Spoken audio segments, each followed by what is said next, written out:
So, good morning mga farmers. Tanim na tayo ng pipino kahit na may parating na super bagyo. Ayan yung variety natin, Mega C. Actually, nakatapos na tayo ng ilang tudling dito. Nga, Mega C yung variety natin, start na ngayon ay Agis, maybe Agis. Linggo eh. Ito yung buto.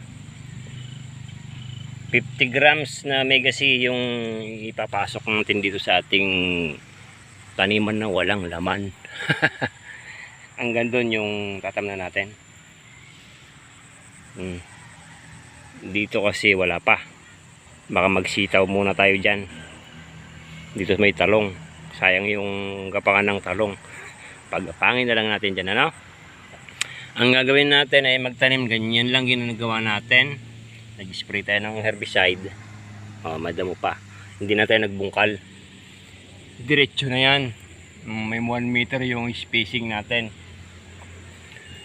Single row na lang yung ginawa natin kasi nga mayroon tayong trellis na rito, yung trellis ng ampalaya. Sana kayanin pa. Hindi pa sana ito marupok o ano man. Yan na lang ginawa ko. Tapos ang gagawin ko mamaya pag kayari ko mailaglag lahat yung seeds natin, papatubigan natin ng flooded. Flooded natin yan para mabilis tumubo yung seeds natin kahit na parting yung bagyo. Dito wala pa tayong nailalagay, nakailang row pa lang tayo dito. O ganyan itsura, medyo madamo.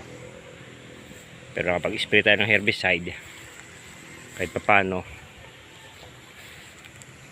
medyo bumagal na yung pag angat ng damo. Yan, 1, 2, 3, 4, naka-4 na hilera na tayo. Dito wala pa,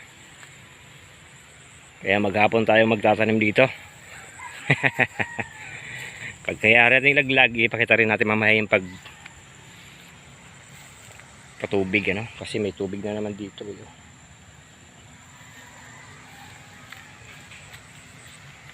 Baka dito ikuan natin to, ibangon muna natin yung trellis, yung mga katawan ng talong bago natin tamnan ng sitaw man lang, ano?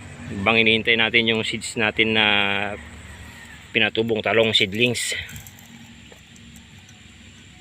Now, bali ang spacing niya lang ay bali 1 metro lang yan. Hindi tulad dati na talagang yung tanim natin ay kabilaan, yung trellis natin ay letter A, yung pag ganon. Dahil mayroon ng trellis, single row na lang para medyo malaki naman yung masakop. Ang ganda kasi walang laman, kaya single row na lang para pumasok lahat yung buto dito. Mamaya pakita natin yung pagpatubig.